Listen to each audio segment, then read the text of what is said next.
Modi ಕರೆಯನ್ನ follow ಮಾಡಿದ ಕೇಂದ್ರ ಸಚಿವ ಸೋಮಣ್ಣ.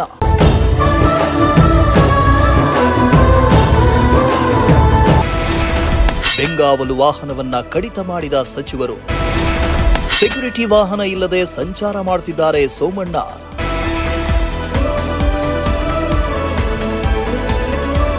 ಪ್ರಧಾನಮಂತ್ರಿ ನರೇಂದ್ರ ಮೋದಿ ಅವರು ಇಡೀ ದೇಶಕ್ಕೆ ಮಿತವ್ಯಯ ಮಂತ್ರವನ್ನ ಪಾಲಿಸುವಂತೆ ಕರೆ ನೀಡಿದ್ರು. ಮೋದಿ ಅವರ ಕರೆಯನ್ನ ಗಂಭೀರವಾಗಿ ಪರಿಗಣಿಸಿರೋ ಕೇಂದ್ರ ಸಚಿವ ವಿ ಸೋಮಣ್ಣ ಅವರು ತಮ್ಮ ಬೆಂಗಾವಲು ವಾಹನವನ್ನ ಕ್ಯಾನ್ಸಲ್ ಮಾಡಿದ್ದಾರೆ.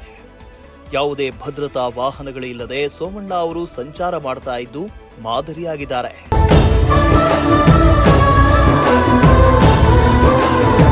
ಇಂದು ತುಮಕೂರು ನಗರದ ಜಿಲ್ಲಾ ಪಂಚಾಯಿತಿ ಸಭಾಂಗಣದಲ್ಲಿ ದಿಶಾ ಸಭೆ ಆಯೋಜನೆ ಮಾಡಲಾಗಿತ್ತು. ಸಭೆಯಲ್ಲಿ ಸಚಿವ ಸೋಮಣ್ಣ ಭಾಗಿಯಾಗಿದ್ರು. ಇನ್ನು ಸಭೆಗೆ ಎಸ್ಕಾಟ್ನಲ್ಲೇ ಸಚಿವರು ಭಾಗವಹಿಸಿದ್ದು ಗಮನ ಸೆಳೆಯಿತು. ಸಾಮಾನ್ಯವಾಗಿ ಕೇಂದ್ರ ಸಚಿವರ ಸಂಚಾರದ ವೇಳೆ ಭದ್ರತಾ ವಾಹನಗಳು, ಆರ್ಪಿಎಫ್ ವಾಹನಗಳು ಹಾಗೂ ಹೆಚ್ಚಿನ ಬೆಂಗಾವಲು ವಾಹನಗಳು ಕಾಣಿಸಿಕೊಳ್ತವೆ. ಆದರೆ ಮೋದಿ ಕರೆಯ ಬೆನ್ನಲ್ಲೇ ಕೇಂದ್ರ ಸಚಿವ ಸೋಮಣ್ಣ ಅವರು ಸರಳವಾಗಿ ಆಗಮಿಸಿದ್ದು ವಿಶೇಷವಾಗಿತ್ತು.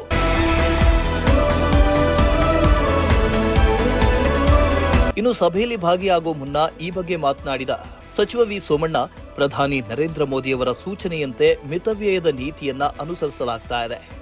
ನಮ್ಮ ಎಲ್ಲಾ ಮಂತ್ರಿಗಳು ಸಹ ಈ ಸಲಹೆಯನ್ನ ಅನುಸರಿಸ್ತಾ ಇದ್ದಾರೆ. ಇದನ್ನ ಕೆಲವರು ವಿರೋಧ ಮಾಡಬಹುದು, ಆದರೆ ಇದು ಉಪಯುಕ್ತ ಸಲಹೆ. ಸರ್ಕಾರದ ವೆಚ್ಚ ಕಡಿಮೆ ಮಾಡೋ ಜೊತೆಗೆ ಸಾರ್ವಜನಿಕರಿಗೆ ಒಂದೊಳ್ಳೆ ಸಂದೇಶ ರವಾನೆ ಆಗಬೇಕು ಅಂದ್ರು. ಆರ್ಪಿಎಫ್ ಸೇರಿದಂತೆ ಹೆಚ್ಚುವರಿ ಭದ್ರತಾ ವಾಹನಗಳನ್ನ ನಿನ್ನೆಯೇ ವಾಪಸ್ ಕಳುಹಿಸಿದ್ದು ಬೆಂಗಳೂರಿನಿಂದ ತುಮಕೂರಿಗೆ ಕೇವಲ ತಮ್ಮ ಒಂದೇ ಕಾರ್ನಲ್ಲಿ ಬಂದಿರುವುದಾಗಿ ತಿಳಿಸಿದರು. ರಾಷ್ಟ್ರದ ನಮ್ಮೆಲ್ಲರ ನೆಚ್ಚಿನ ಪ್ರಧಾನಮಂತ್ರಿ ನರೇಂದ್ರ ಮೋದಿಯವರ ನಮ್ಮ ನಾಯಕರ ಒಂದು ಸೂಚನೆ ಮೇರೆಗೆ ದೇಶದ ಇವತ್ತಿನ ಪರಿಸ್ಥಿತಿಯನ್ನು ನಾವು ಯಾವ ರೀತಿ ನಡ್ಕೋಬೇಕು ಅನ್ನೋ ಒಂದು ಅವರು ಮಾರ್ಗದರ್ಶನವನ್ನು ಮಾಡಿದ್ದಾರೆ.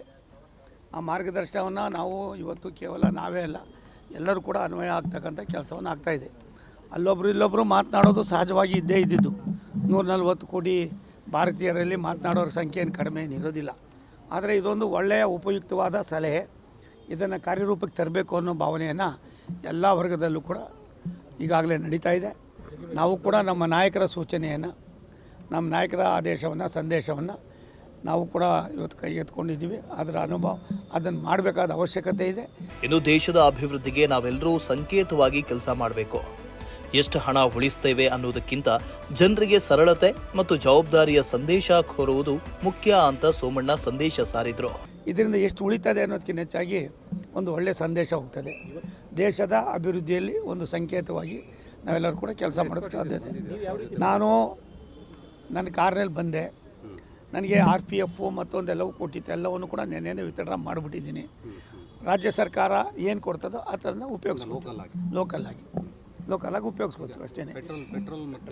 ಪೆಟ್ರೋಲು ಡೀಸೆಲ್ ಉಳಿತಾಯ ಅನ್ನೋದಕ್ಕಿಂತ ಹೆಚ್ಚಾಗಿ ರಾಷ್ಟ್ರದ ಪ್ರಧಾನಮಂತ್ರಿಗಳು, ನಮ್ಮೆಲ್ಲರ ನಾಯಕರು ಆಗಿರ್ತಕ್ಕಂಥ ನರೇಂದ್ರ ಮೋದಿ ಸಾಹೇಬರೇ ಇದನ್ನು ಅನ್ವಯ ಆದಾಗ ನಾವು ಅಂಥ ದೊಡ್ಡವರೇನಲ್ಲ ನಾವು. ಆದ್ದರಿಂದ ಅವರ ಒಂದು ಸಂದೇಶವನ್ನು ನಾವೆಲ್ಲ ಕೂಡ ಮೈಗೂಡಿಸ್ಕೊಂಡು ಅವ್ರು ಏನು ಕೊಟ್ಟಿದ್ದಾರೆ ಸೂಚನೆ, ಸಂದೇಶ ಮತ್ತು ಮಾರ್ಗದರ್ಶನ, ಅದನ್ನು ಕಾರ್ಯರೂಪಕ್ಕೆ ತರ್ತಕ್ಕಂಥದ್ರಲ್ಲಿ ಎಲ್ಲವೂ ಕೂಡ ಆಗ್ತಾಯಿದೆ.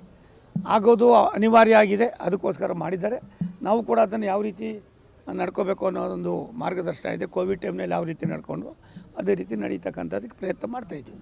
ಇನ್ನು ಕೇಂದ್ರ ಸಚಿವ ಸೋಮಣ್ಣ ಅವರ ಸರಳ ನಡೆಗೆ ಸಾರ್ವಜನಿಕ ವಲಯದಲ್ಲಿ ಚರ್ಚೆಗೆ ಗ್ರಾಸವಾಗಿದೆ. ಹಲವು ಮಂದಿ ಸೋಮಣ್ಣ ಅವರ ನಡೆಯನ್ನ ಸ್ವಾಗತಿಸಿದ್ದಾರೆ, ಶ್ಲಾಘಿಸಿದ್ದಾರೆ.